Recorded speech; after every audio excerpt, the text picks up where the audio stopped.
All right, Doctor, because of time now. Let's look at some very recent political developments. Former President Olusegun Obasanjo has endorsed the candidates of Labour Party, Dr. Peter Obi. And of course, we also have a chieftain, a political chieftain in the south here, Edwin Clark, also endorsing him. Then Samuel Otom has also just kind of endorsed him too. Now, does this concern your candidacy? Is it a major source of concern to you? It is never a concern, not at all. You see, Chief Olusegun Obasanjo has been my leader at least since 2003 when he appointed me Minister of Defense. And in my culture, anybody who gives you a piece of color, never go into war with him. And I read the letter. I believe that NNPP was deliberately excluded there because I don't think he can compare his candidate with me in terms of all the criteria, all the indices you can think of, in terms of qualification, in terms of capacity, in terms of offices held over the years, and the performance. You cannot continue to compare with that.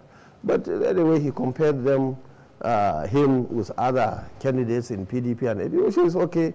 So, and I can tell you, today is not a matter of endorsement. Everybody, the masses, the people in this country have their eyes opened. They are looking for a way out. Nobody will tell anybody, voters that have been seen across the country, that they should go this way. They have no the answers. They know us. They know everybody in the system. Yeah, but and over the years, we are looking at history. Some politicians say that anytime Olusegun Obasanjo endorses any candidate, he wins. I don't believe. I think this time around there was a mistake somewhere, because I told you this party was based, as far as we are concerned, on ethnic sentiment and with religious coloration, and I'm not surprised with the people endorsing, and that will not sell. Look, I was in the Constitutional Conference in 1994-95. We had the privilege of drafting the 1999 Constitution, and it was deliberate, and even 1979 Constitution, that a candidate must get 25% in 2/3 of the country. So if the entire South decides to vote for you, you cannot be president. And also if the entire North, with 19 states, decided to vote for you, you cannot be president. Because to avoid what is happening, these are things that we saw. That one day somebody will come and say, look, my tribe has never done. Look, my religion is this. Forgetting so many things. Some will say, oh, North is living.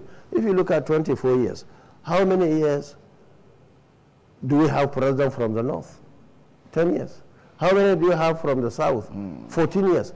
But people are making all sorts of noise. And some of us are in politics, particularly me. I'm not there because of my, I'm a Hausa man. No. I'm not there because of my religion. No.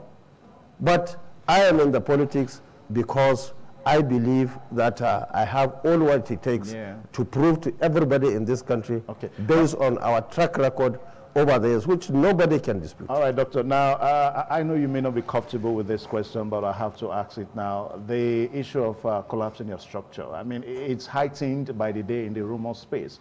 Some persons say that with time you collapse the structure into the PDP. Now, if you do that, do you think that's the best thing to do? Some will say we are collapsing into PDP. Some will say collapsing into APC. Some will say collapsing into Labour. That is absolute nonsense. Absolute nonsense. We believe in our party, in NNPP, that we are going to win this election. And if the worst happens, we will come up with the highest number of votes, because we have so many advantages to believe that we are going to do that. So even if no party among the four, whatever number, is able to get the required percentage, we believe that we are going to be #1. Because you see, people living in these sort of cozy places and so on, they don't know what is happening on the ground. Nobody today in this country can go and say, I own the voters. especially in northern Nigeria. In many occasions, we have seen them deciding who becomes the president because they will stay there, and they are not under anybody. Okay. Now, so on their own, it's like virus. They will stand and say, "This is our position." Yeah, so all those people, you see, is a wishful thinking. Yeah. I was in APC, I left it. I was in PDP, I left it, and the reasons have not changed. And now we are winning. How can I go and collapse my structure? To collapse for who? Okay, where is the candidate? Now, Look, I told you, and let me repeat it again. Yeah. If today, because this politics, I'm not doing it just because I want to be president, I want to be, no.